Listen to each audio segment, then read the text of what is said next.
been engaged in teaching, research, and administration. He is one of the longest-serving principals of Salesian College over 2 decades, and presently he is also the rector of the Salesian community of Siliguri campus. We are honored to have you, sir, Reverend Father. Our second panelist, Professor Emeritus Irshad Ghulam Ahmed, is a teacher, a researcher, an author, public speaker, and above all, an inspirator. Professor Ahmed hails from Kalimpong. He has completed his MA in English from the University of Mumbai and PhD in English from the University of North Bengal with the topic entitled Kamala Das, A Study of a Poetic Pilgrimage. Professor Ahmed has a teaching experience of more than 40 years, where he was associated with different colleges and universities over the span. He was associated with Darjeeling Government College in the Department of English as the head of the department for more than 22 years. For the past 7 years, Professor Ahmed was associated with Sikkim University as the HOD of the Department of English and Dean of School of Language in Literature. Recently, on 31st July 2021, he retired from Sikkim University, and currently he is teaching in Salesian College, Siliguri in the PG Department of English. He was also a member of the Executive Council, Academic Council, College Development Council in Sikkim University, and was elected as the President of Sikkim University Teachers Association, SUTA, for 2 terms consecutively. His areas of specialization are British poetry, Indian poetry, in English, linguistic, literature, and the environmental. Professor Ahmed has many publications in different fields, journals over the span, of which some of his latest publications are Kamala Das, The Poetic Pilgrimage 2005, Interrogating Indian English and the Critical Nationalism of Nissim Ezekiel 2009, From Nature Writing to Eco-Poetics, Skinner, Kinsella, and Sfar, 2012. We are honored to have you, sir. Our third panelist, Shri Krishna Singh Mokhtan, is an IG of previous government of West Bengal. He hails from Darjeeling. He has authored 5 novels in Nepali language. One had been translated and published in English. Shri Krishna Mokhtan is a biographer, translator, essayist, and short story writer. He has authored 3 books in Nepali on human values for children, namely Stories for the Children, Guidebook for Teachers, and Prayers for All Faith for Children in Nepali. He is an active member of the Interreligious Dialogue. He is actively associated with programs of lecture, discussions, and interactions conducted by Interreligious Dialogue from a forum in Darjeeling. We are honored to have you, sir. Our fourth panelist, Swami Kirthananda Ramakrishna Mission, Belur Math. Swami Kirthananda has been a monk in Ramakrishna order since 1977. It has been 40 years that Swamiji is serving the order, working in various fields. He has spent a considerable time in intense research on the literary works of Swami Vivekananda. The fruits of his 14.5 years research work has been compiled in the form of a large volume of books titled Vivekananda Smrit, a code of law for the modern age. The book has been published by Ramakrishnan Order. Besides, he has also authored some more books. During his stay in Mumbai, he had to meet the followers of various faiths, where he was invited to address them in interfaith religious dialogue. Swamiji has delivered lecture to a good number of Christian audience, including the bishops and priests of various institutions, on the occasion of Christmas Eve, on Christianity and the link of Ramakrishna order on the ideas of Christianity. His lecture has gained lots of praise from the Christian audience. We are honored to have you, Swamiji. Have a wonderful and enriching time. Thank you.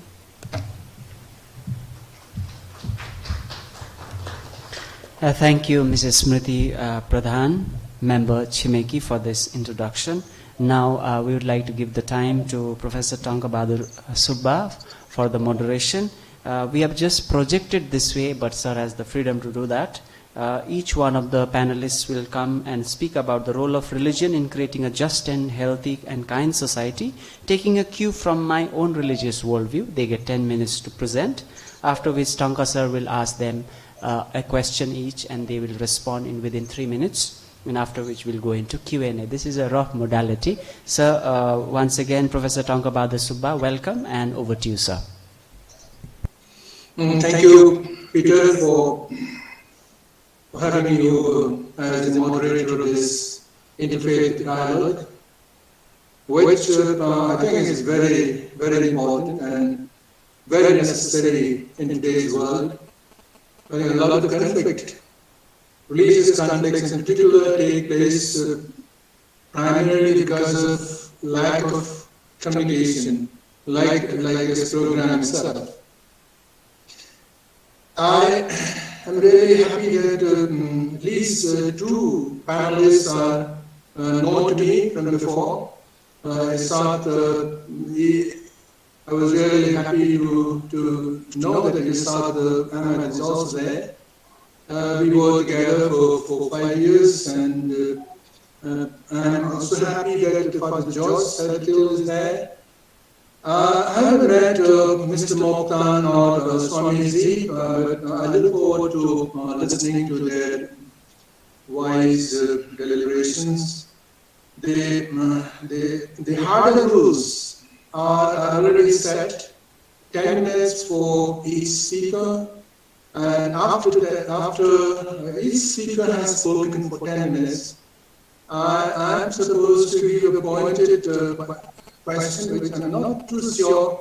I might like to ask the question, but I don't know whether it's going to be very pointed or not.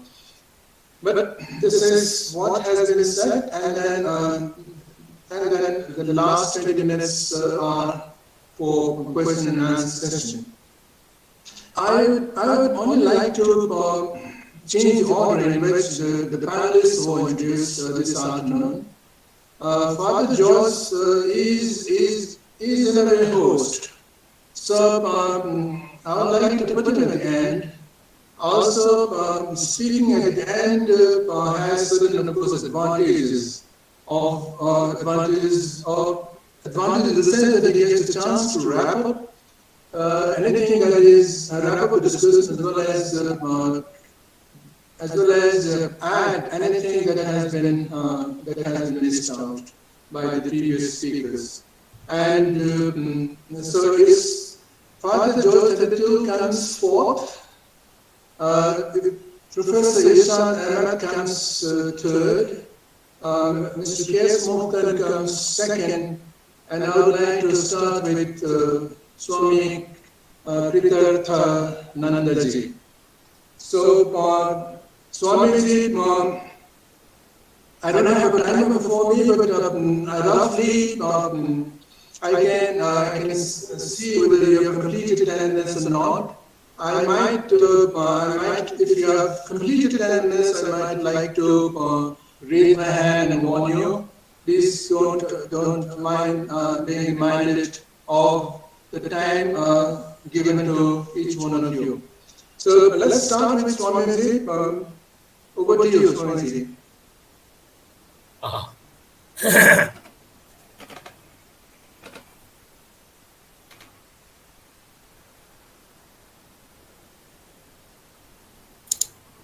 May I start? Yes, please. Mm-hmm. And just a second, Peter, can the speaker come full load in the screen? Full volume? No, yes, no, full. I can see only a small window for him, so can he totally expand? Yes, so in our system we can see maybe that has to be systemic in your case, sir. Okay. We have pinned him, yes, we can see. All right.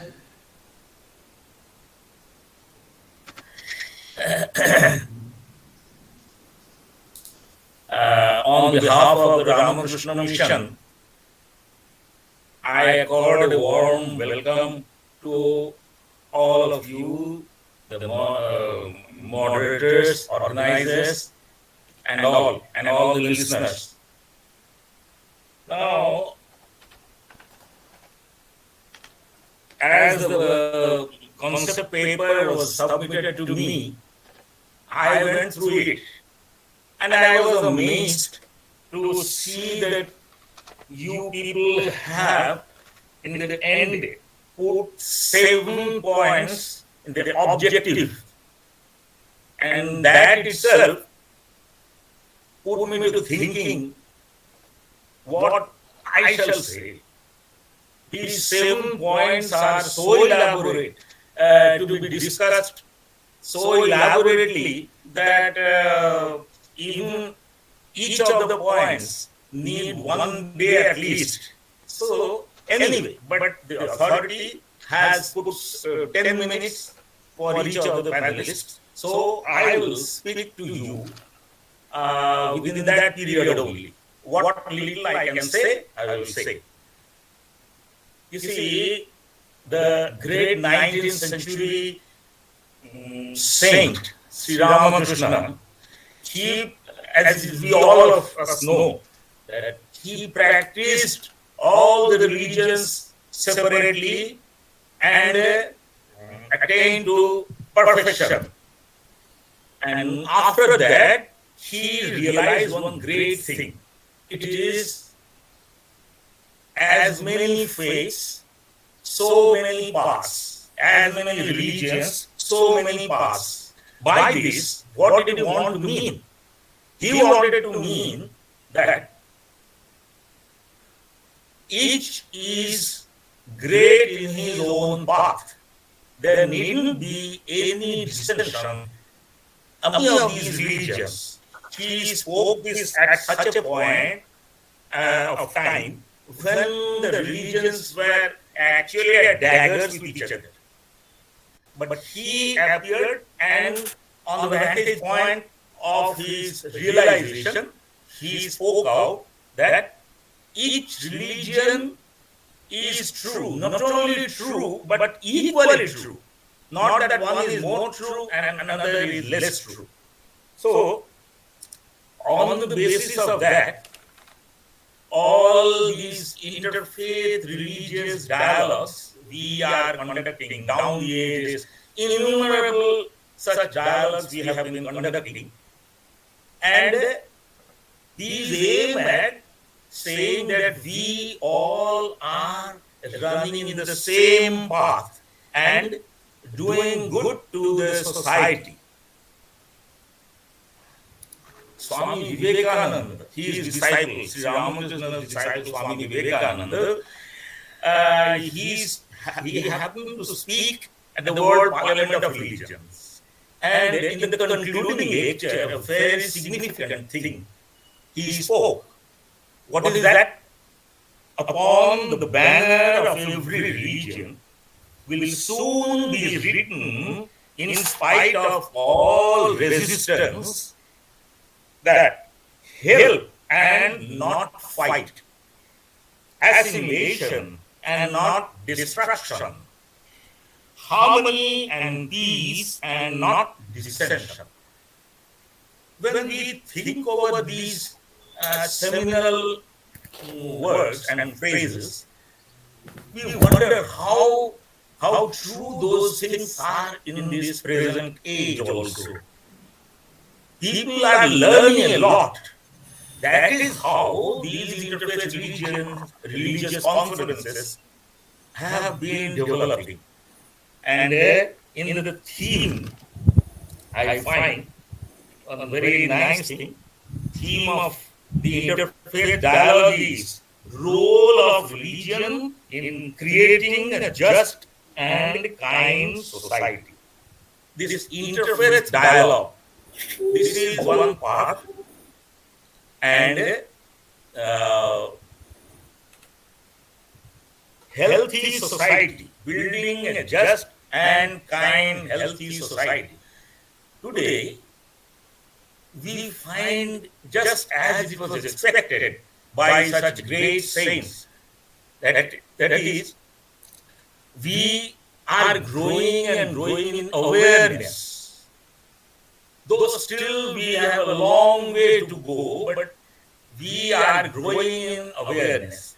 That is how people are talking to each other and mixing with each other to arrive at some common ideal. So, now, society. What is society?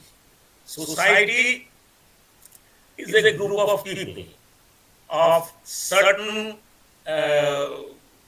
common features, and the family is part and parcel of society, and each member of the family is free to have his own religion. In India, India is a multi-religion country. So much so that Swami Vivekananda went to the extent of saying, would to God there were as many religions as the number of people. What does it mean? Religion is not one particular sectarianism. Religion is lying deep within each one's heart. And in one family, each of the family members may profess a different religion. It doesn't matter in the least. So, we should be following our own religion which lies in our own heart.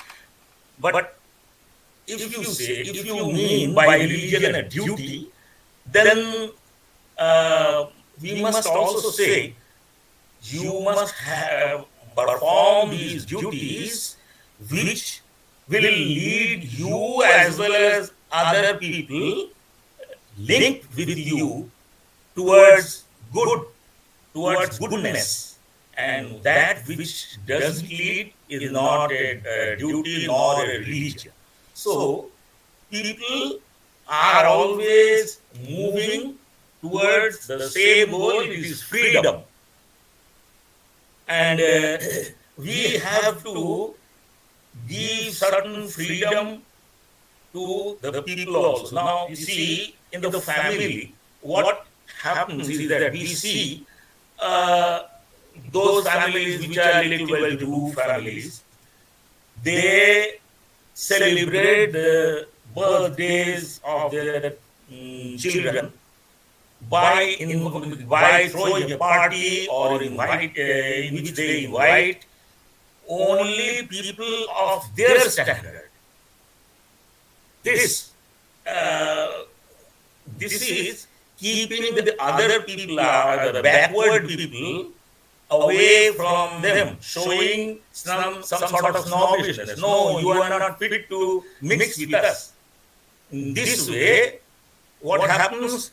Those people, those poor and tyrannized and afflicted people, those who lead their life in privation and other adversities, they feel deprived, and their children do not know where their next meal will come from, and as a result, they become desperate. Okay, we will turn into goons in the society, and that is the way in which they turn into antisocial elements. And so we see that by depriving these people, we are only leading towards we are inviting some trouble in the future. Those children, when they grow up, they will invite trouble only. And to get rid of these things, if we treat those street children, stray animals even, like our own people, our family members to some extent, then we can remove many of the problems created in the society. And that is the way we can go ahead properly in our own path. This interfaith dialogue is very much appreciated. I appreciate it because it gives us open our heart to some dark corners in the society. So Swami Vivekananda said that in this way only you can uh, relieve the society of all its ailments or maladies. So this is the way I feel that we can go forward in our march towards freedom. Thank you very much to allow me to speak before you. Thank you, Swamiji. You have, it looks like you have a timer in front of you. You've just taken 10 minutes, which is wonderful. Yes, And I was although careful 10 about that.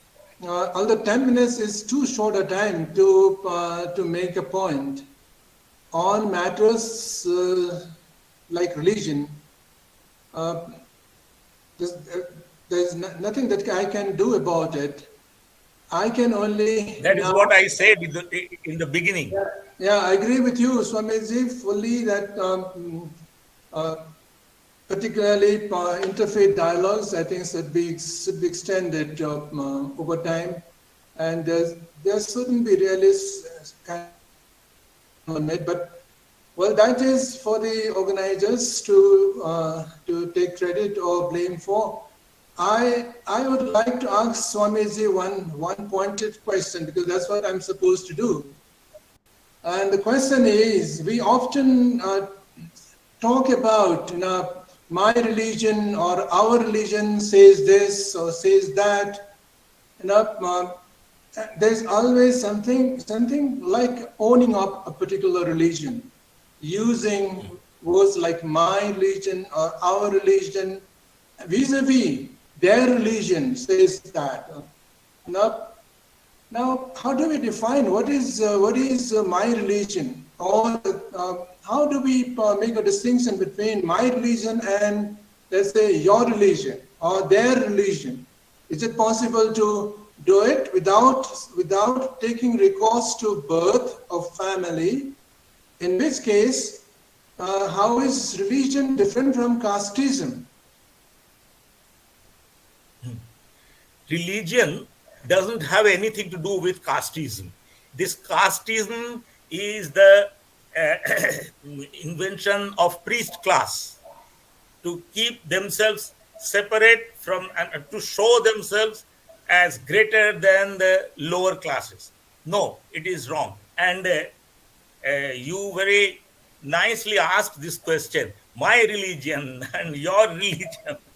Swami Vivekananda said, no, it is not my religion or his religion or her religion or your religion. No, religion, and just I told this in course of my 10 minutes lecture, that religion is hidden in the very core of our beings.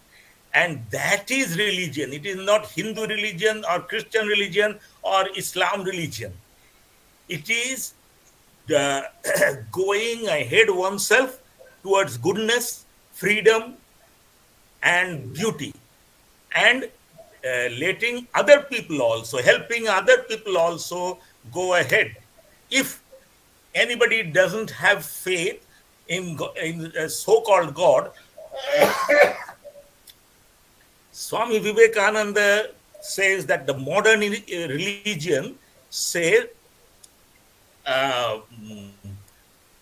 if a person doesn't believe in the so-called God but believes in himself, the modern religion says that he is the greatest believer in God. And he who has no faith in himself and faith in many other gods, he is an atheist. Swami Vivekananda's saying. So, in this way only, if we look upon religions, then only we will understand that our interfaith dialogues will be fruitful. We must learn that it is not that these are the points in your religion, so they are bad. No, every religion has good as well as bad side. Yes, So our point is to look into how we can also benefit by accepting the practical side of religion. What does practical religion say? I am divine. There's a very nice poem by Swami Vivekananda. Let eyes grow dim and heart grow faint, and friendship fail, and love betray. Let fate its 100 horrors send, and clotted darkness block the way. All nature wear one angry frown to crush you out. Still know, my soul, you are divine. March on and on, nor right nor left, but to the goal. If we consider ourselves in that way, we can get rid of or we can solve many of the problems, almost all the problems in our life. You just consider any person's personal life, you will realize so long as he was thinking, yes, it is possible for me, I can do it. However, mountain high obstructions may be there, I shall try my best. He will win in the long run. In the final analysis, he will be a winner, and all others will be loser. Thank you, Swamiji, for your reply, and I'm sure there will be more questions at the end for you as well. Now, allow me to move on to Mr. K.S. Muktan. I believe Muktanju will speak on Buddhism, if I'm not mistaken completely. So, Muktanju, please take your time, which is just 10 minutes.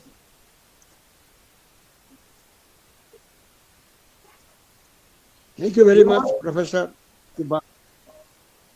Can you hear me? Yes, I can. I think we all can. Yes, my respectful regards to all the resource persons here present this afternoon. Especially I pay my regards to Reverend Father Dr. George Tarathil, Principal of Salesian College, Siliguri. My respectful regards to the great scholar in English, Professor Dr. Rasad Ahmad. I go down to our great master, Swami Kritarthananda ji of Belur Math, which is now the Vivekananda University in West Bengal. And I am very glad to hear Professor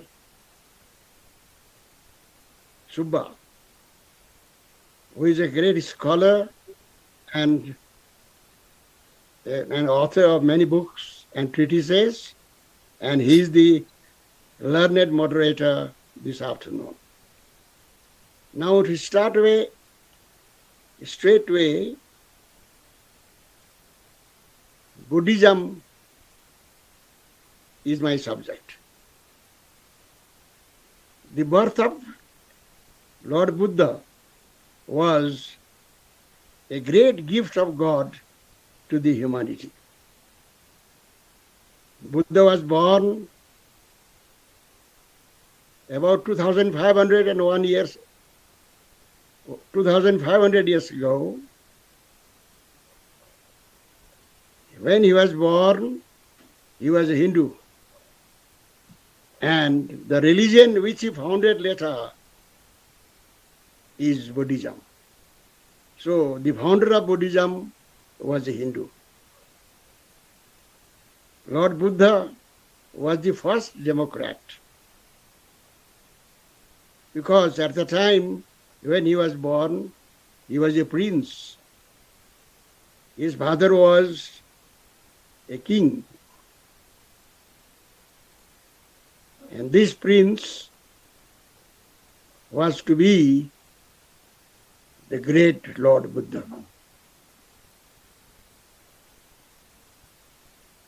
In his early days, Lord Buddha, his original name was Siddhartha Gautam. He came across 4 things in life.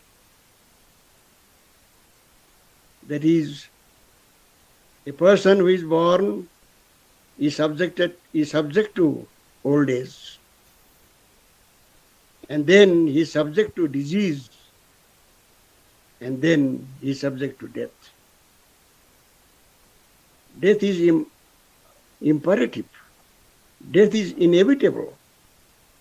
So these are 4 dukkhas, 4 troubles in life. That is, to come to this world, being born as human being is a trouble. To attain old age is also a great trouble. And to be attacked by so many diseases, physical infirmities is another trouble. And ultimately, death is a great trouble. As we say in Sanskrit, dukkha, trouble, painful. Birth is painful, old age is painful, disease is still painful, and death is painful. So he termed them as Chatvari Arja Satyani, 4 great truths. Siddhartha Gautam was very much hurt by these 4 things. So he went on searching out the reason and also the panacea for these troubles. So he underwent penance for 3 years. He went to the forest. He kept himself half naked. He kept himself empty stomach. He was reduced to a bag of bones. He was meditating. He was fasting. He was praying. He was crying. But there was no answer for all these painful things of life. So after 3 years, along with his disciples, when he was under a banyan tree, and that was a Bauddha Purnima day, Vaisakhi Purnima day, full moon day. In the morning, the whole night he was keeping empty stomach. He was fasting, still no answer. And in the early morning at the dawn, Siddhartha was seen by a girl, young girl of an untouchable community, very handsome and godly person under a tree. And that girl was an untouchable. She was a mlecha. She brought some sweet dish to the handsome young man. And she offered the dish to Siddhartha Gautam. And Siddhartha Gautam, out of love, he took the sweet dish. He swallowed it. He was full of ananda. He was full of bliss. And then it was going to be daylight. At the time, Siddhartha cried, "I have caught the villain. I have caught the villain. I have caught the villain." He was jumping with happiness. He was in immense bliss. And the disciples asked, "What happened, Prabhu? Oh Master, why are you so happy?" Why are you saying that you have caught the villain? Please tell us who is the villain. Then Siddhartha Gautama said, I have got the villain. The villain is our mind. It is the mind which is giving us trouble. It is the mind which could give us ananda. Mind is the villain, Khalnayak. We should control and change this mind.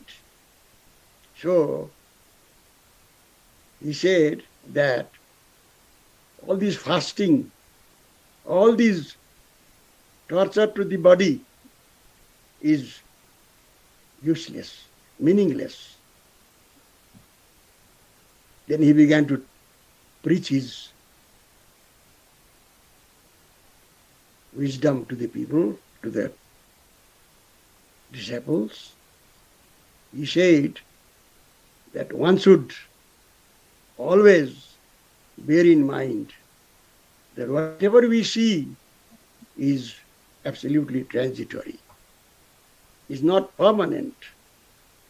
Whatever we see in the objective world are all impermanent, anitya. We think that my youthfulness is permanent, my good voice is permanent, my wealthy father and my mother, they are all permanent. No, you are all mistaken. These are all temporary. Whatever happens is also temporary. Anitya. And he said that three things are most important. Pragya, Sila and Dhyana. A person should have three things always in his mind. He should always think of Pragya.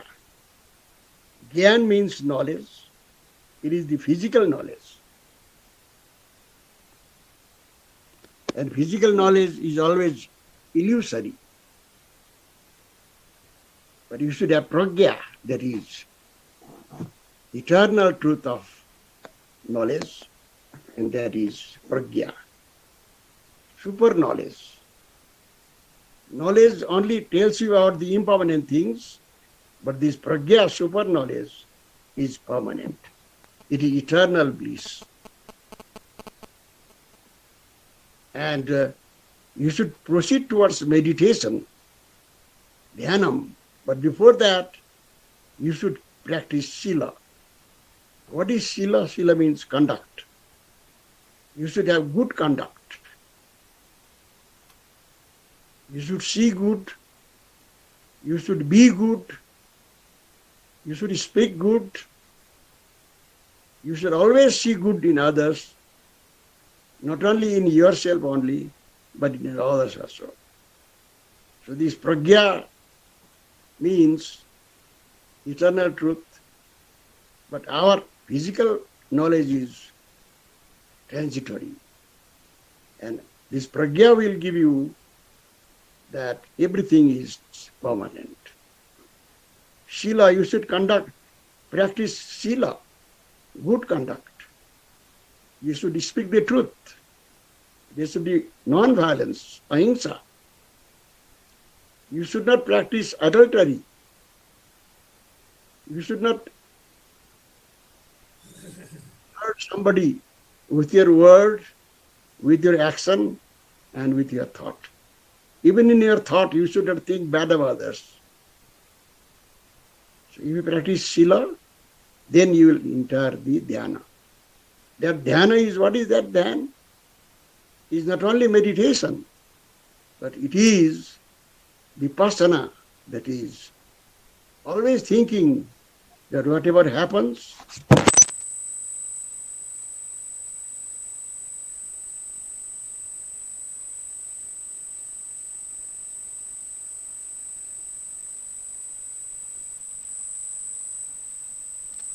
We can't hear you, Mr. Moktan.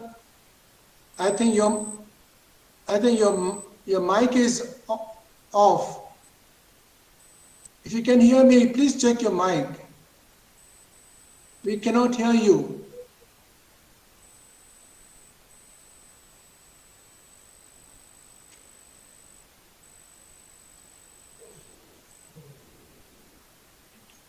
Not yet, not yet.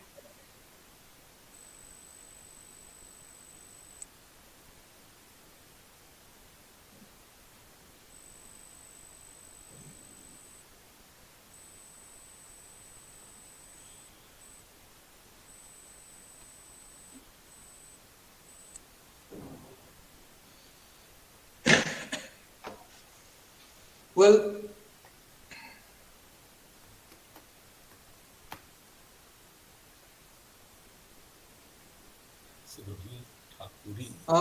friends, I'm not sure when can Mr. Mokhtar be back on the screen. And there's no way that I can ask him any question because I'm not sure whether he can hear me. So maybe I'll ask him later when the question and answer session begins. So let me invite the third speaker this afternoon, Professor Irsad Ahmed. Hello, Professor Subba.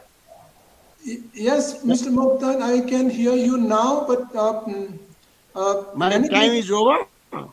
yeah, Yeah. in any case, your time was over. Yeah. So I let me if you can hear me, I would just like to.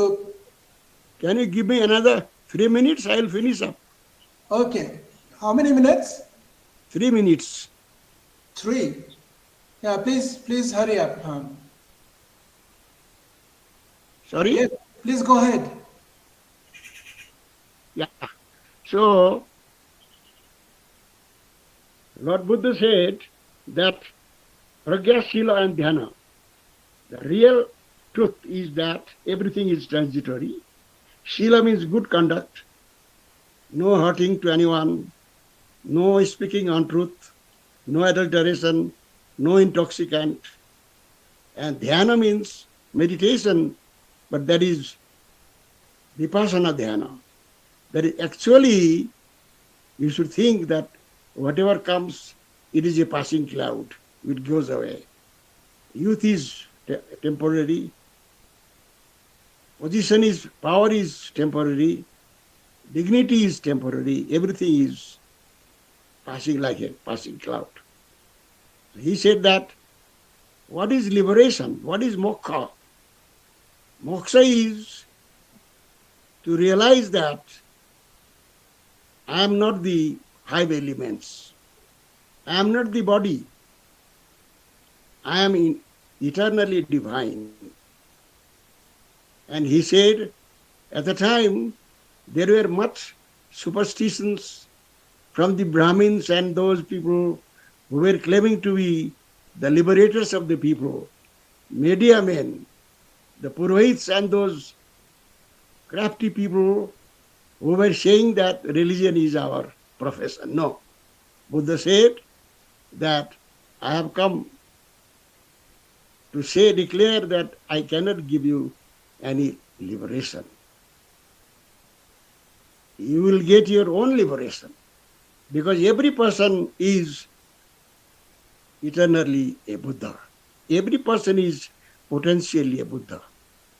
You are a Buddha, but you don't know that. So you practice these 3 things, Pragya, Sila and Dhyana, and you will realize that you are not the 5 elements. You are more than that. You are potentially a Buddha. Every person is potentially a Buddha. And it is a 100 yards race, 100-meter race, which you will have to run yourself. Nobody will lift you or give you a car to go and cover the 1 mile. It is you who should do it. Apadipa bhava, he said. Every person is a light. But it has been covered by darkness due to ignorance, due to all these fake ideas. So you should always think that you are above the five elements. You are eternally a Buddha. Every person is eternally a Buddha. And this teaching of Lord Buddha, that one should always think of passing cloud, transitory life, transitory pleasure, transitory happiness. You should aspire for your own good, and that good is to know that you are also Buddha. I am not the only one who is Buddha, but every person is potentially a Buddha. So Buddha was the first democrat to declare openly, and his teachings went far and wide. From India, it went to Sri Lanka, it went to Japan, it went to Cambodia, it went to Malaysia, it went to Singapore, Taiwan. And when Alexander came to conquer India, at the time, many Greek philosophers and learned men also came. And there was one man, Menander. He became a Buddhist at the time. And that Menander had a close friendship with Nagarjuna, the great Buddhist philosopher. And they had discourse, they had discussion, and the great treatise called Nagarjuna Prashna, the question of Nagarjuna, and Milinda's reply, and Menander's question, and Nagarjuna's replies have been enshrined in a great book. So Lord Buddha was the first democrat. Yes. He said every person is potentially Buddha. For that, he should always aspire to be a Buddha. He was about to die. He was almost dying at the time. His disciples were all crying. And Buddha said, "Why do you cry? I am going to a deep sleep." And he said in Pali, "Baya dhammam sakyam alpa modanang samapaya." Every person is above the five elements. But because they are out of ignorance, they say that we are five elements. So we are temporary people. These five elements should be crossed, and we should come to our real nature, that is Buddhahood. So we should always try. Ultimately, all of us will become Buddha. Thank you very much. Thank you. Thank you, Mr. Mokhtan, for telling us a lot about Gautam Buddha.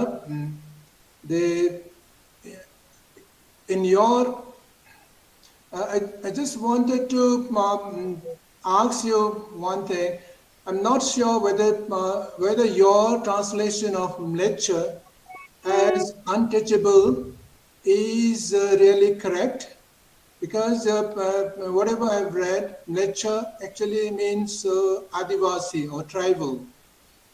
So maybe I think there is some kind of mismatch here, but to be on kind of to bring some kind of humor in this discussion, Mr. Mokhtan, your presentation also makes us realize that in order for a man to become wise, he must come in contact with a woman, and particularly a tribal woman, a Mleccha woman, to become wise, right? That's right. Thank you. Thank you very much. Now, may I invite Professor Irshad Ahmad to make his presentation. আমি কি এখন switch off করতে পারি? হ্যাঁ, camera off করে দেবো।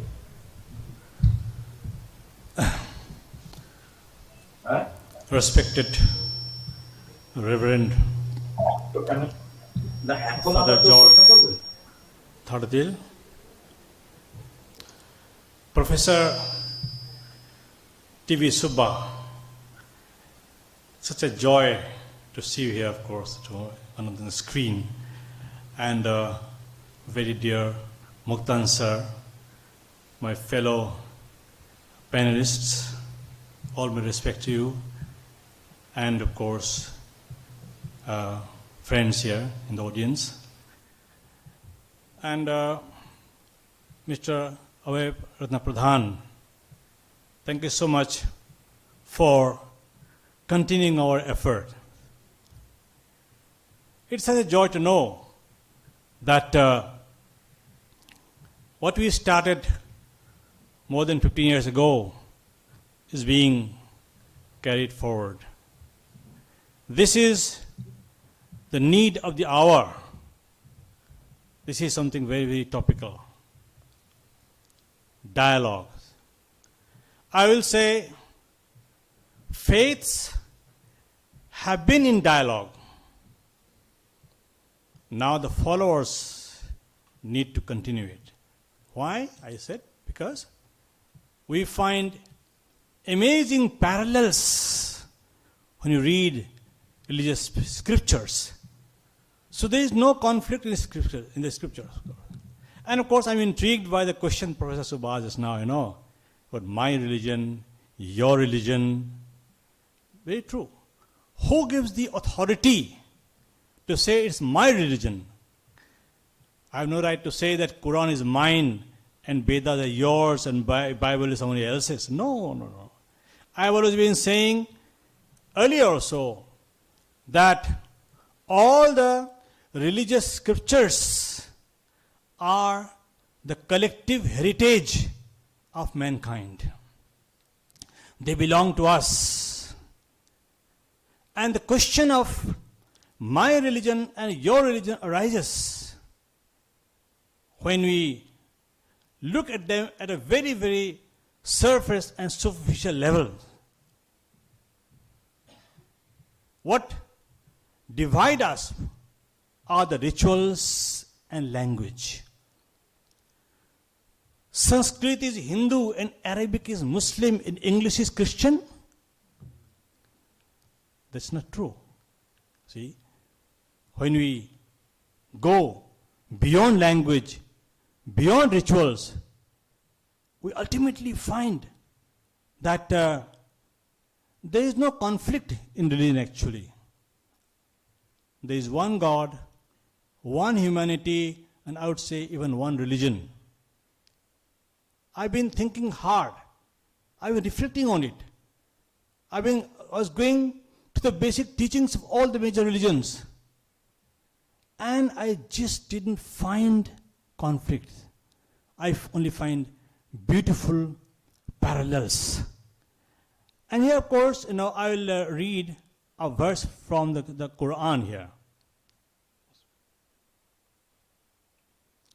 It says, okay.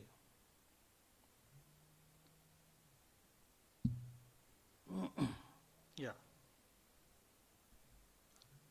Those who believe in the Quran and those who are Jews and the Christians and the Sabians.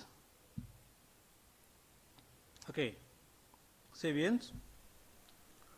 Whoever believes in God and the last day and does good, they shall have their reward from their Lord.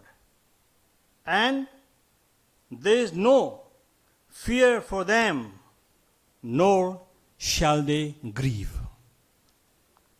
So the question is answered here.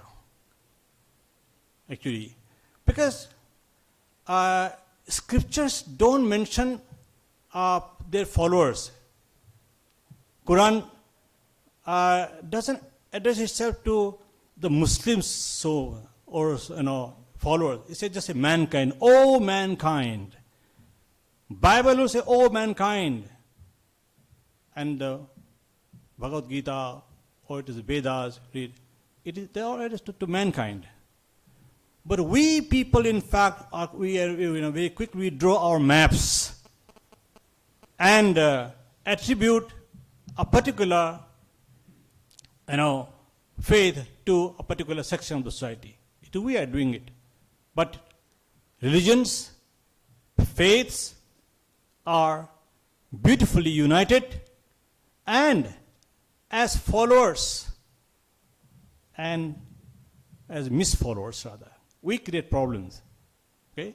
So I would say that the problem arises when the merit of a religion is determined and judged by looking at the followers, or I would say misfollowers, because if they are followers, then they will not distort. There are distortions and all that. And another problem that I find is politics. Politicization of faith is like acid attacks on a beautiful face.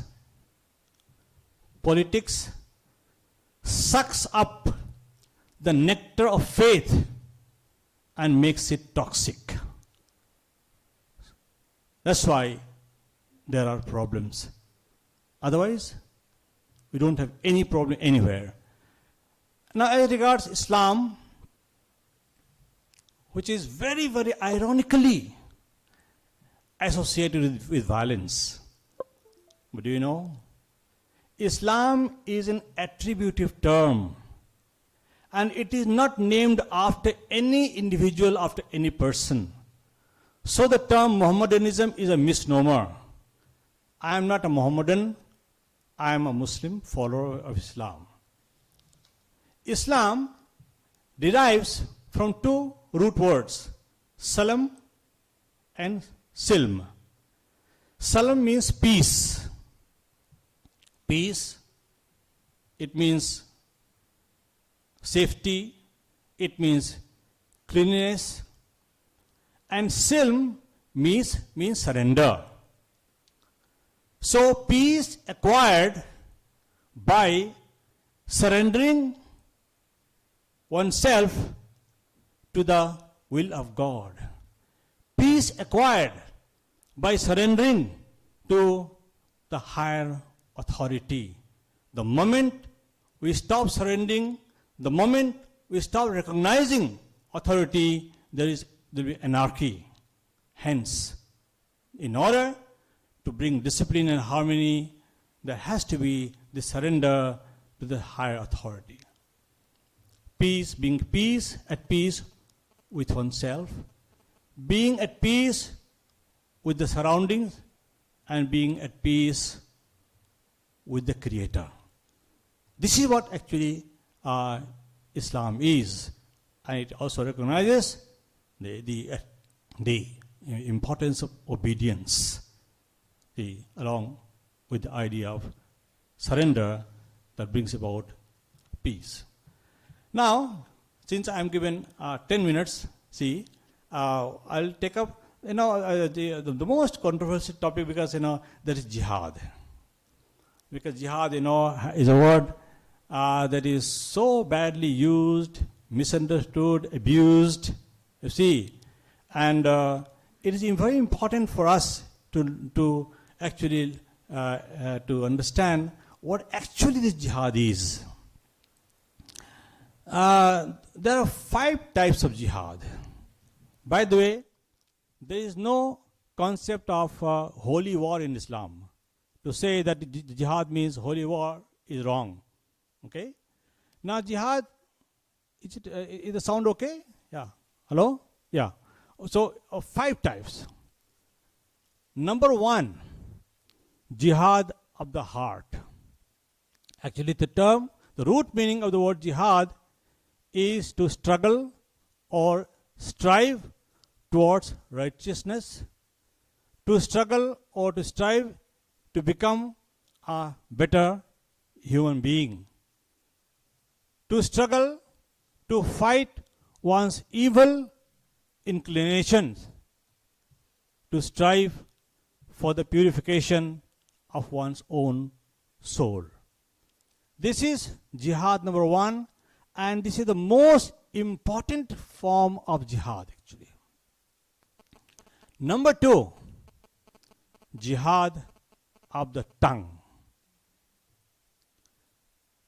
When there are wrongdoings in the society, when we find around us injustice, when we find around us violence, God has given us language. We have to use our tongue to stop it. Convince people, talk to people, use the resources of language to stop it. Next one is jihad of the pen. Using your pen to stop violence, to stop evil, to fight injustice, right against them. And don't be silent. One can never be neutral. If we don't speak out, we are party to the injustice that is going on around us. Jihad of the hand. Stopping injustice, stopping what is wrong around us with our hand or through our work, through our deeds. Practice it. Stop it. And the fifth one is, it's called the lesser jihad, is jihad of the sword. It's called lesser jihad. When all means fail, when all options fail, nothing works. Your religion is threatened, your country is threatened, you are threatened, your life is at risk. That's the only time you are allowed to use the sword.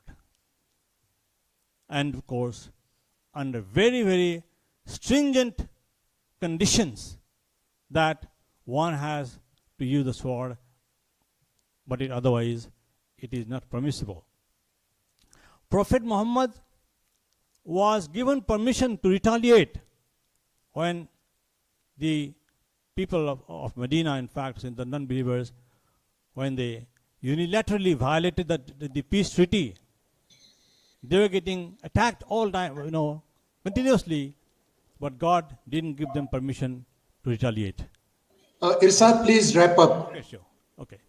See, this is the thing that, ultimately we find that when we rid ourselves of these misconceptions and try to reach the core values of all the religions, we find that, there is beautiful unity and religion, which is in fact, is given in secondary position or relegated to the background. We shy away from religion, thinking that it is something very, very personal, is somehow depriving us of the ideas, the rich values that religion can offer us, and hence, with the help of which we can build up a beautiful society. Thank you. Thank you, Irsad. Like the previous speaker, Mr. Mokhtar, said that mind is the root cause of all dukkha, all pains. You seem to suggest that all the problems that lie with the kind of misunderstandings about religion is basically because of one word, which is interpretation. Is your interpretation versus my interpretation, or interpretation depending on where you are located and in what context are you speaking?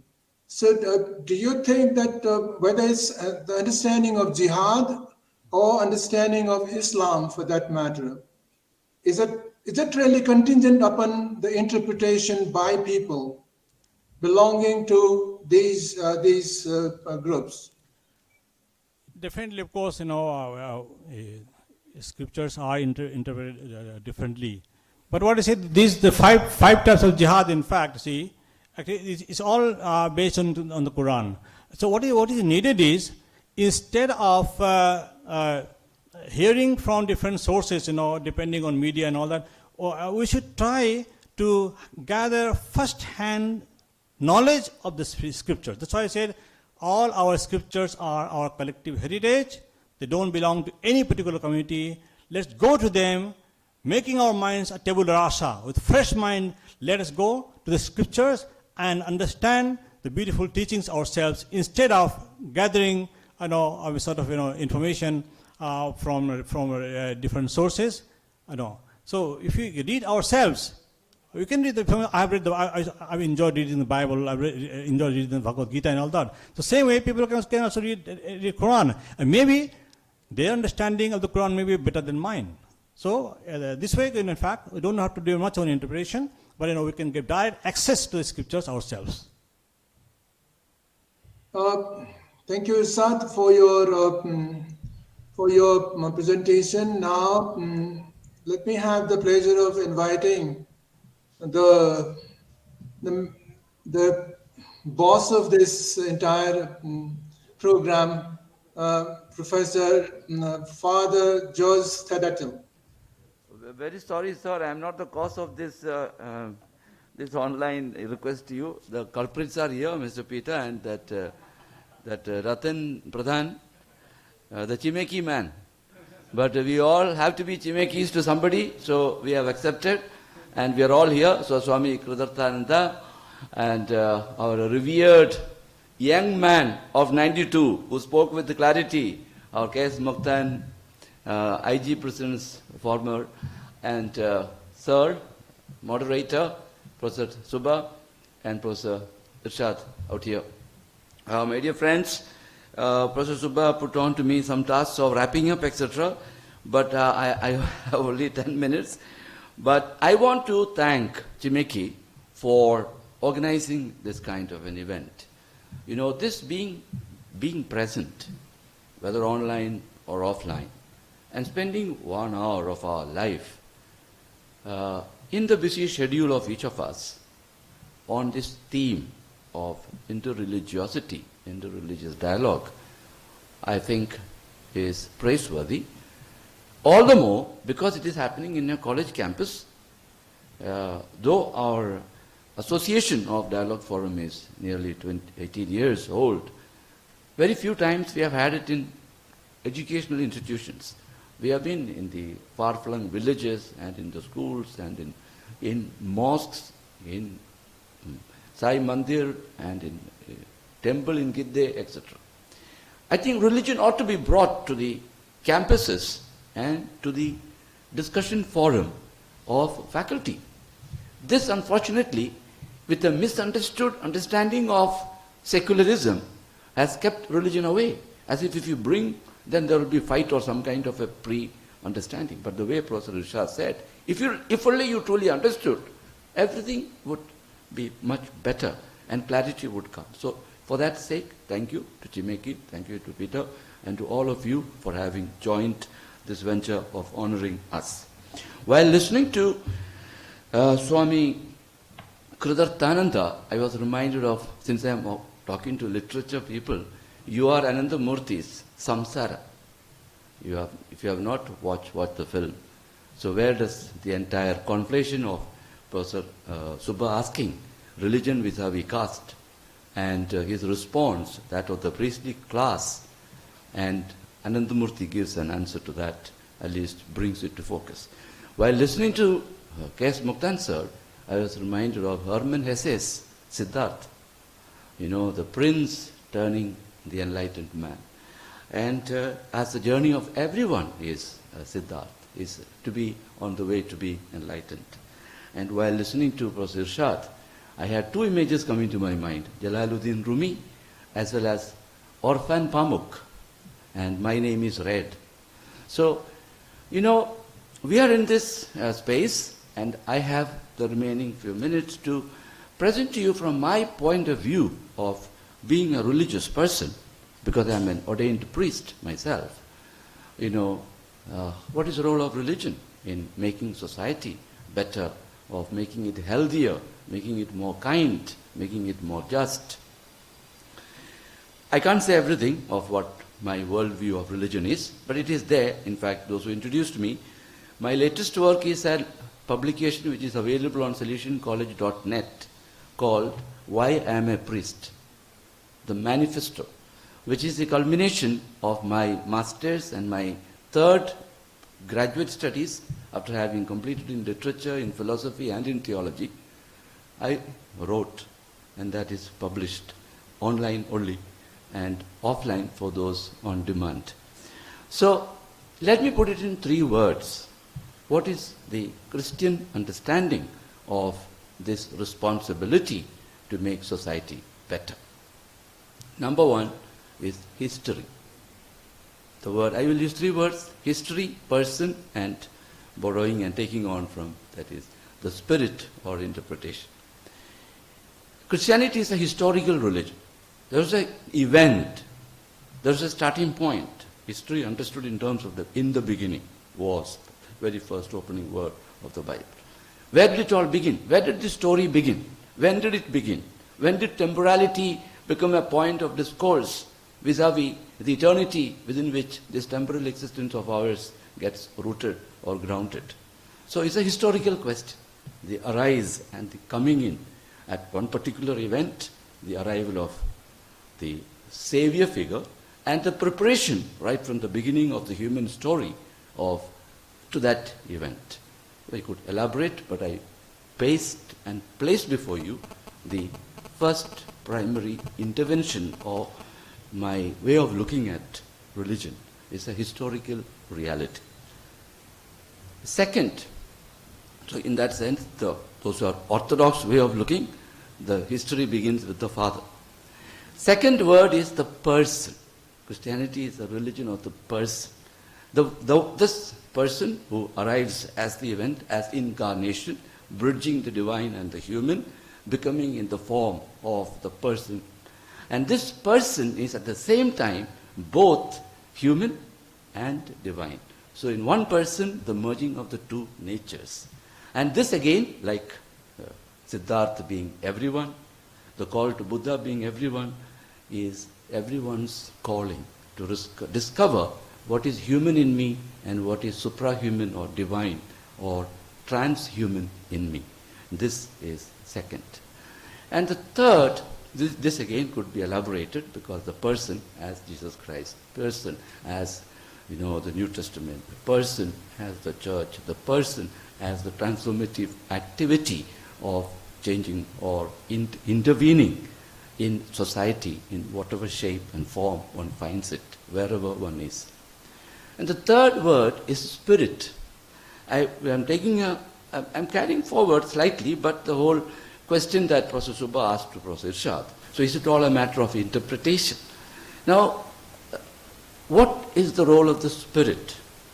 Father, Son and Spirit. Spirit is all the time giving you ideas. That which is enabling you to interpret. That which is, as Sir rightly said, you can't understand any one text of the scripture without understanding all the scriptures. So Raymond of Panikavur, the intertextuality of the scriptures. You can't be religious, if at all you are looking into religion, by saying, this is my portion of the cake. As if that portion of the cake exists without the rest. The cake was baked whole. So if you want to taste and say, I have tasted, you must taste all. And in tasting one part, you are tasting everything. So this synchronicity is the movement of the Spirit right from the beginning to the now to the future.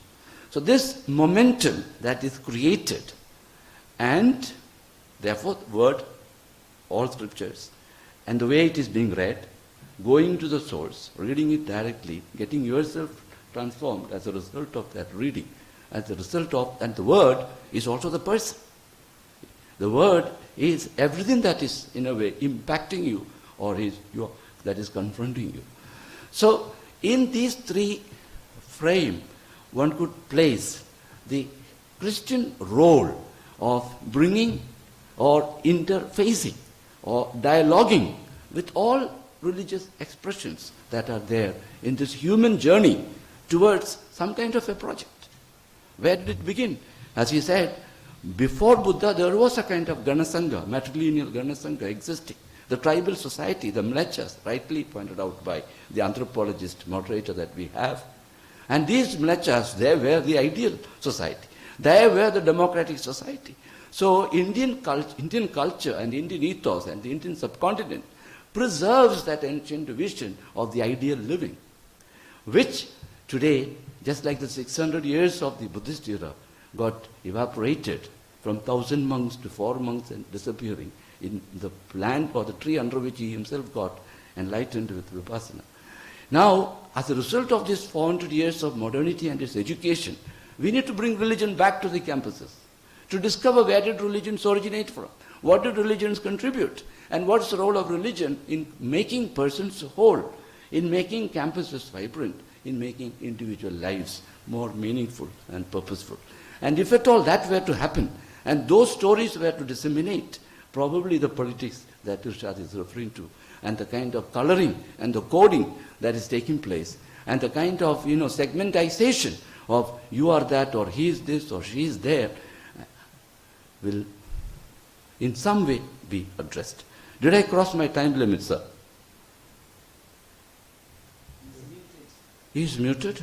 You have 1 minute left. I have? 1 minute. Oh, left. great. So the point is, I come back to saying that religion is the appropriation of the self-awareness of who one is. At that point, religion impacts you, whether you call it by atheistic ideology impacting you, or religion A, B, or C impacting you. But the moment you become self-aware, I am this individual in this particular historical moment, with a commitment to intervene in someone else's life, maybe my child, maybe my spouse, maybe my grandparents, maybe my chimeki. Then your story begins. And in order to complete that story, you need interpretation, the word, the spirit. You need a sense of the history. Where did it all begin? And where is it all going?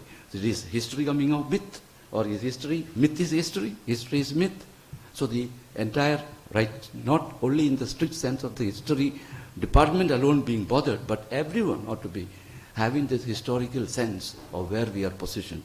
Maybe, as I said on another occasion here in this same place, in 2100, we may be talking about the space of the human in planetary sense or in the galactic sense. But here we are today, and we need to honor this friendship, this togetherness, and this sense of the Chimeki. Thank you. Thank you. Thank you. Thank you, Father. One pointed question to you as well. That's your rule, so I'm simply following it up. The question is this, that bringing religion to the campus is something courageous thing to do, but I welcome it as an idea. What I found interesting in your very, very brief presentation is about assigning personhood, not just in humans, but also in non-humans like Celestian College, and perhaps can be extended to other than humans as well. Now, doing that, assigning personhood to not just humans, but also other than humans, is what New Animism movement is about. So, the New Animism movement that Irving Hallowell started, is your understanding of Christianity overlapping with the New Animism movement? Yeah, thank you, sir, for this question. So my understanding would be, religion is truly religion if it is constantly reinventing itself, and that is the dimension of the spirit. So there was a kind of ideal animism, or the right understanding of the ecosystem coexisting with well-being of all, as the Bhagavad Gita would say, Loka Samgraha being the point of reference. But we need to reinvent, reappropriate, and the coming together of religions should lead us to that point of discovering that this personhood is not limited only to the limited sense of the human, but this human would not be were it not for the entire cosmic reality having brought it to where it is. So definitely I would say yes to it. All right, thank you, Father. Father, please go and take your seat. Now, I would like to ask Peter whether I invite the questions from here or would you like to do it from there? Sir, since we are online as well as offline, sir, you can do it. And for those present here, we are around 20 in this room. So they will come and speak from this mic, sir. And those who are listening online, they can either chat in the chat box, Alright. or also they can unmute and ask the question, sir. All right. At the moment, there is no message in the chat box. So shall we begin with those who are present at the hall there? Yes, sir. Yes, sir. If there are any questions from this hall, you may please ask. Sir, may I ask, Sir Subba? You mean me? Yeah, Or may I ask a question to the panelists, sir? Yes, yes, Okay. yes. You can start. Okay. Please don't ask more than one person. Sure. At the same I have a question to Professor Irshad and Father George. It would quite mean the same. In the presentation of Professor Irshad, he was talking about the forms, practices, almost praxis, and the grammar of the religion, and that I would like to ask to Father George actually. When it comes to the grammar and the practices, in India, Christianity is seen little as coming from outside, and therefore there's kind of Christianity facing that kind of a problem. And to Professor Irshad, what would you like to say something about Islamophobia that we talk about in Europe, especially now, as well as in the Indian context? Father George first. Yeah. Father George to reply first. Yeah, so do I need to go there or I can speak from here? I think if you can go to the screen or near the screen. Okay, so Peter was Yes. asking about the kind of, how do you respond to the fact that when we bring religions to the campuses, taking from there, how do you see between Indic religions, which are, let's say, within the ethos and the cultural framework of this land, and those religions that are considered to be coming from outside? So here, my response to that question is, going back to intertextuality and the fact that no worldview is complete if it excludes part of the world. So if it has to be a worldview, it has to be an open window, as Gandhi would say, let fresh air come to me, to my house, and let the windows be open. So if we take such a stand, and also this notion of the classical Sanatan Dharma, it wouldn't be Sanatan Dharma if it has not responded to every other. Because this Sanatan becomes Sanatan because it again presupposes that it is the source and the sum of everything. So you can't exclude. So you can't really make, this would be my response to also Savarkar and to, entire RSS kind of Okay. exclusionary thinking, that you can't be truly Hindu by defining some religions as non-Indic. Thank you. Thank you. Thank you, Father. Irshad, please.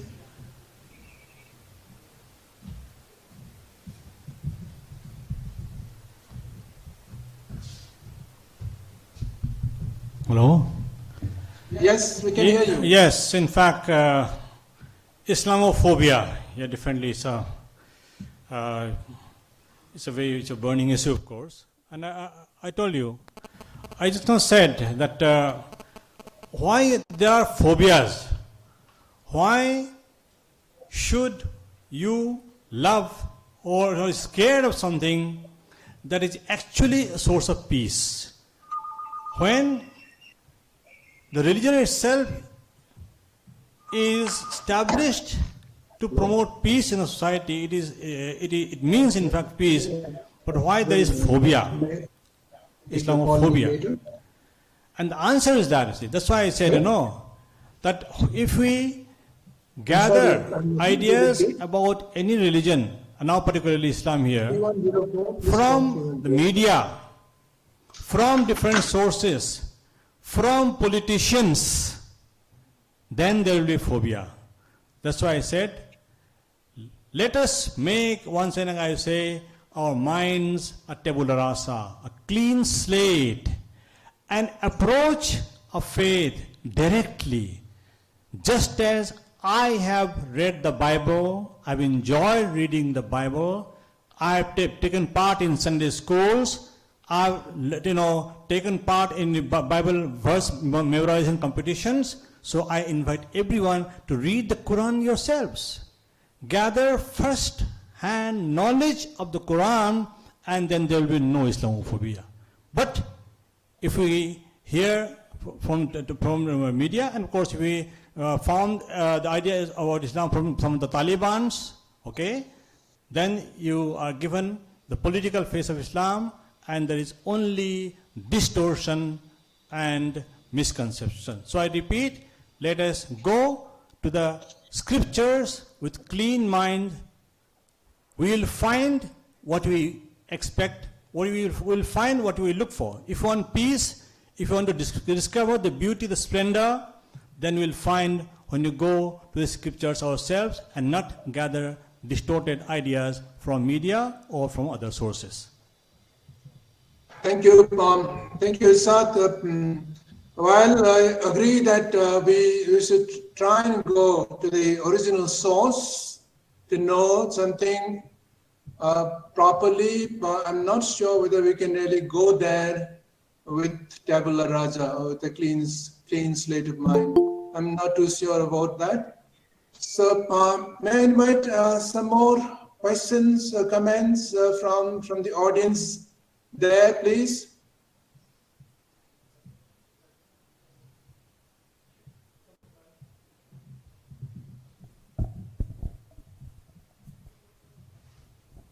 Hello. Hello? No? There is a question, sir, coming. All right. Good afternoon, everyone. Yeah, I have a little query. As all. Can you introduce yourself first, please? I'm Bishwajit, Dr. Bishwajit Das from Geography Department of Salesian College. Okay. As we heard about different perspective of different religion, so now problem is with the new age, as recently we are moving to an era of the digital format, and most of the students, mainly the young generations, they are not very much interested in that religious book to read it. So what we can do, because earlier in even my time, we are supposed to know all the stories in our society and in our family. Now the concept is entirely changed of the family in the new era. Now we called it a web family.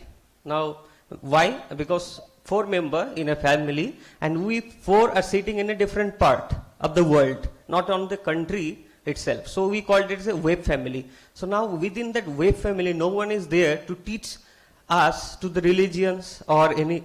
So what my question is, how we can teach the young people through the new technology? This is my question. Thank you. Would you like any one of the panelists to answer? No, anyone of you. Okay. Thank you. Okay. Would Father George like to try and answer this question? Because you are the most internet savvy person around. So. I thought you would put that question to Swami Kridarthananda.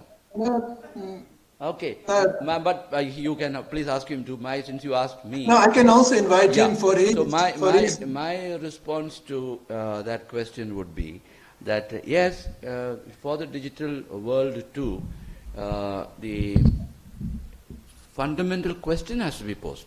Whether you are together or wherever you are, how is your life going? Are you happy? The question that Mokhtan said. Is your mind in control? So when these issues are being posed by maybe mother to the child or they are seeing the conversation that's happening, then will emerge the stories from the tradition that could calm the mind, that could respond to the particular problem. And then in the present context, one also realizes that one need not be tied down to, I only have this particular resource to fall back on, because our great grandfather came from that tradition. This is the Webb family. So the entire religious world is open to you for search. And I guess that's what the young people are doing. And that probably is one of the reasons why there's less desire for being affiliated religion. So the fastest growing religion in the world today, by the way, is called the religion of the knowns. N-O-N-E-S. To the question, what is your religion? None. Therefore, knowns are these Webb families. Thank you. Thank you, Father. Would Swamiji, would you also like to pitch in your answer? Oh, sure. I'll be delighted to answer to this question. I thought this question would have been asked me. Anyway, our professor, the I'm previous sorry, professor, Swamiji. I thought you he you referred to me. Okay.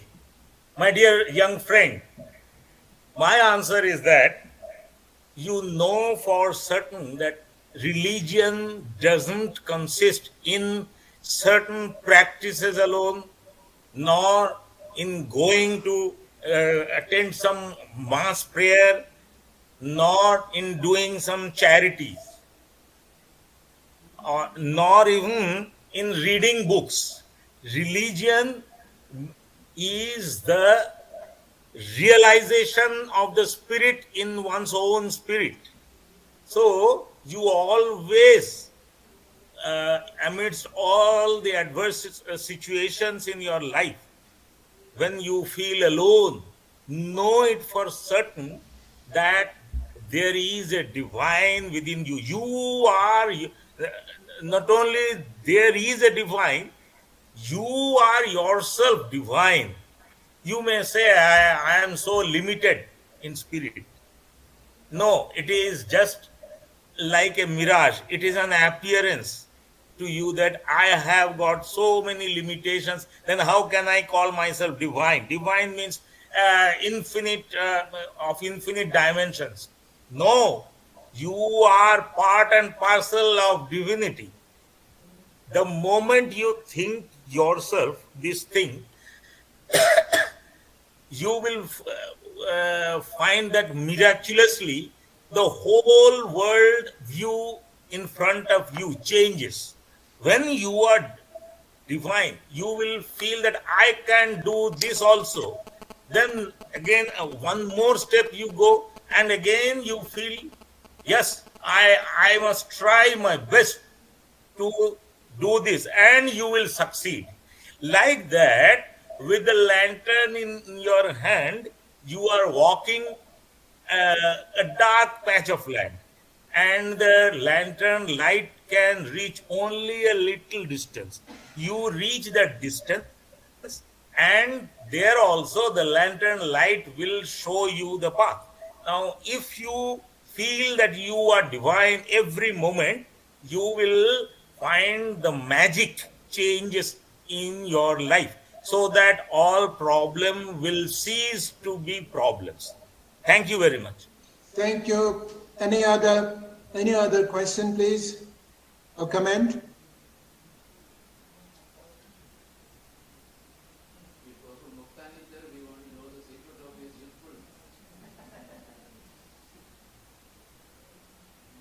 There is nothing in the chat box till now. So it has to come from the hall itself.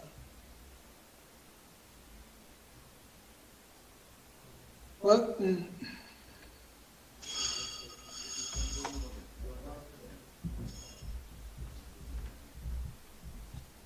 good afternoon. In the field of academics, I am Father C.M. Paul from Salesian College, Siliguri, Vice Principal Sciences, and also in Mass Comm department.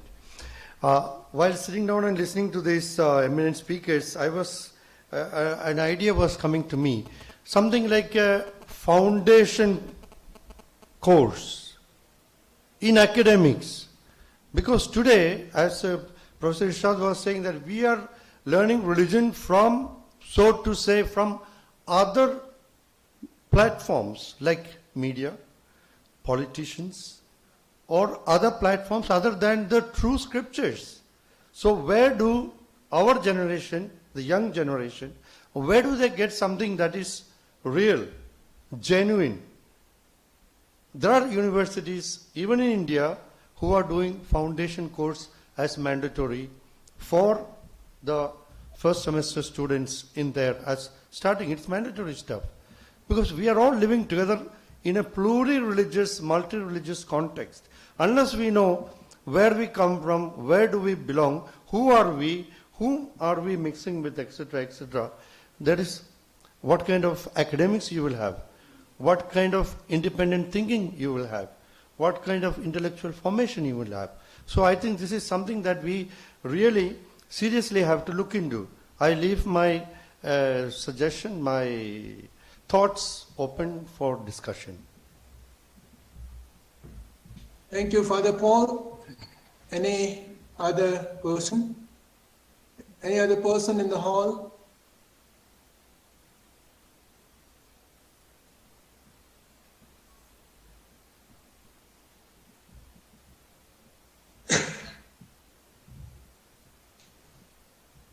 Hello.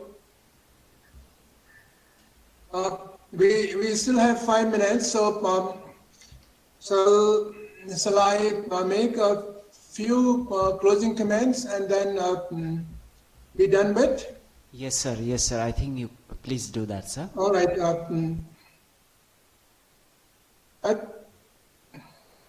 I think, first of all, we are having interfaith dialogue at a time when most of us have no faith in any faith, first of all.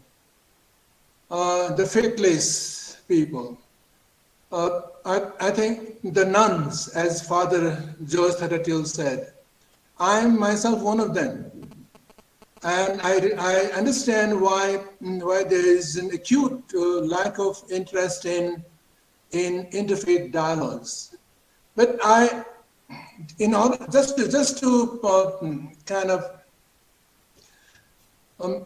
incite or kind of excite the Salesian fathers assembled here, I would say that there's one problem with interfaith dialogue. The issue is that of representation.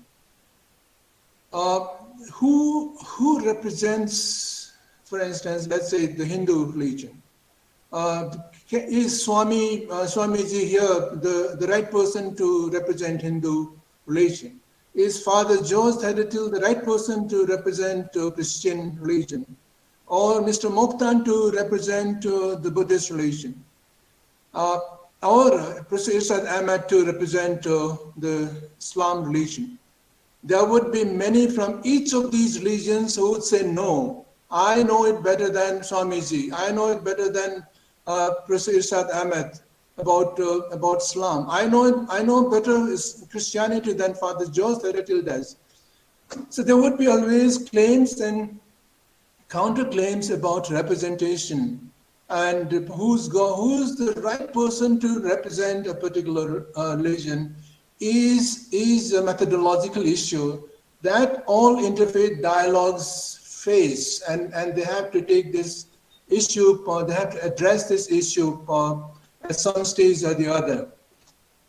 If the purpose is to have a just society, a morally upright society, a believing society, then I would think that while I do not say that interfaith dialogues should discontinue, they should continue, but they should also address this question of who can represent which religion.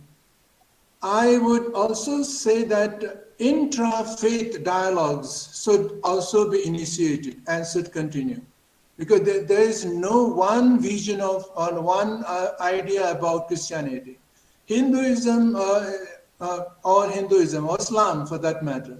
The Taliban's view of Islam is very, very different, maybe contrarian to the view of Professor Irshad Ahmed.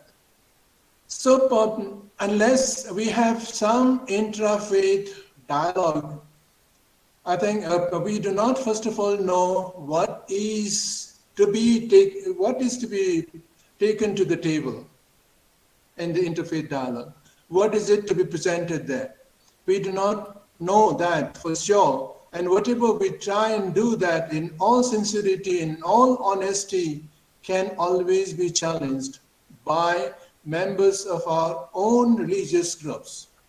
I'm not talking about, no Christian will challenge the authority of Swamiji, or no Hindus will perhaps challenge the authority of Father George about Christianity, but there will be many Christians who will challenge his authority. Maybe the non-Salesians who will challenge him. This issue of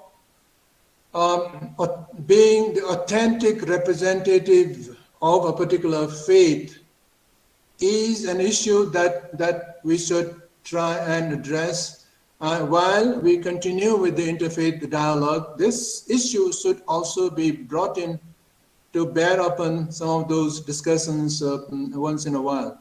While on the other hand, interfaith dialogue is extremely important for me. Sorry, intra-faith dialogue is extremely important for me, because Ramakrishna, followers of Ramakrishna mission would have one view of Hinduism from those who do not follow this sect, or who are from different sects of Hinduism. And Hinduism has hundreds of sects, and each one of them has something to say about Hinduism, or maybe each one of them represents one part of Hinduism. But does anyone represent the entire Hinduism? Can anyone represent or speak on behalf of the entire Islam or entire Christianity? That is something that we need to seriously consider when we have brought religion to the campus. I think we need to discuss issues like this forefront, rather than hide behind a kind of a belief that, well, I'm Christian, therefore I can represent Christianity. So with these words, let me thank Father George Theratil and this entire Salesian gang, if I may use this word, gang, because many people take offense when you use the word gang. But Salesian society, I thank them for bringing me into this dialogue. Although they perhaps know that I have no faith in any faith, if at all, I still believe in the religion of the humanity, or religion of the cosmic world. Thank you, Father, and thank you, Peter, for having me over. And sorry that there was some misunderstanding about. I never knew that between Siliguri and Shillong there was a difference of 1 hour in terms of timings. So thank you, Peter. Thank you. Thank you so much, Professor Subba.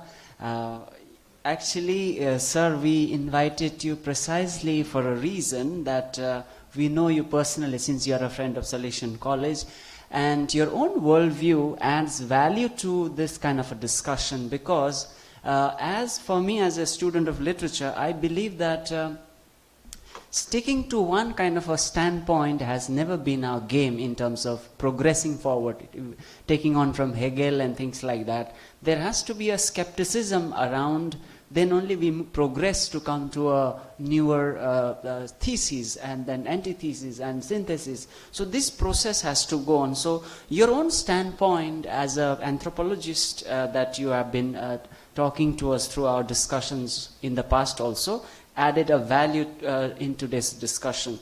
And as one of the hosts of this particular program that I was just listening, and as student of literature and philosophy, so many things going in my head, I was just thinking about a book written by Timothy Larson. The title is The Crisis of Doubt, talking about the 19th century religion and the doubt and Darwinian thinking that was coming in Europe. And I think your conclusion was coming to that in terms of faiths having no faiths in the singularity of a faith.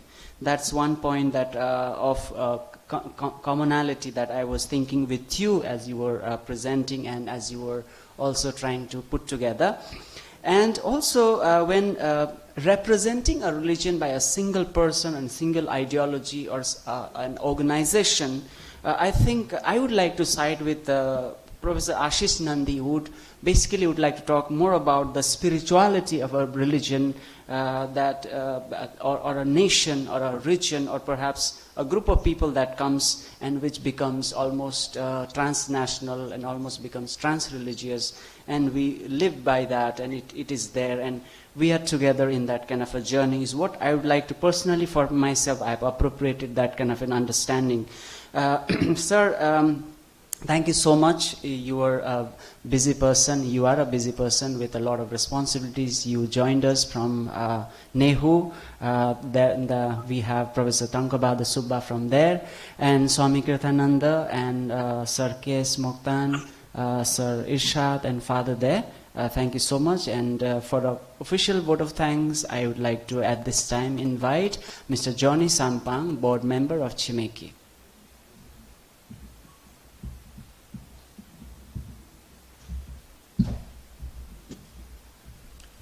Thank you, Sir Peter Lepcha. Good afternoon to one and all. And I stand here on behalf of Chimeki to thank specially Salesian College and our Honorable Father George Thardil, Principal of Salesian College. Thank you, sir. Also, we'd like to thank Professor Emeritus Irshad Ghulam Ahmed from the Department of English from Salesian College. Thank you, sir. We'd also like to thank our panelist, Sri K.S. Mokhtan, IPS officer, retired. We heard very interesting things from him as well. We also want to thank Swami Kritananda from Ramakrishna Mission, Belur Math. We thank you too, sir.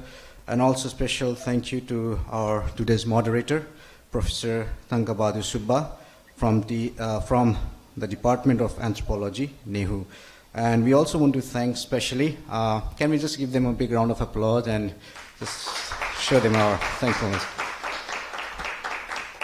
And we also want to thank specially our support staff. Especially we want to thank you, Sir Peter Lepcha, for kind of coordinating and also being there and arranging all the things. And we also want to thank all the other support staff who tagged along with him, and we also thank the technical people who made this possible. And also thank you to all the audience and all the viewers, like Father rightly pointed out, that thank you for sharing your valuable times. Thank you once again. You have a blessed day. Thank you.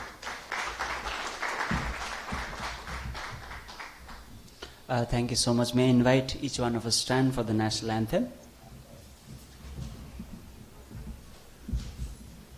Jana Gana Mana Adhinayaka Jaya He Bharat Bhagya Vidhatha Punjab Sindhu Gujarat Maratha Davila Utkal Banga Vindhya Himachala Yamuna Ganga Uchala Jaladi Taranga तब शुभ नामे जागे तब शुभ आशीष मागे गाये तब जय गाथा जनगण मंगलदायक जय हे भारत भाग्य विधाता जय हे जय हे जय हे Jaya Jaya Jaya Jaya He. Thank you each one, and we have a tea down there in our Salesian canteen. Subba sir and others online, we miss you for the tea. Thank you so much. For those of us here, we have some tea. You can send it online. Just, हुन्छ thank you sir thank you every one thank you for joining thank you All right. Okay. Go. हुन्छ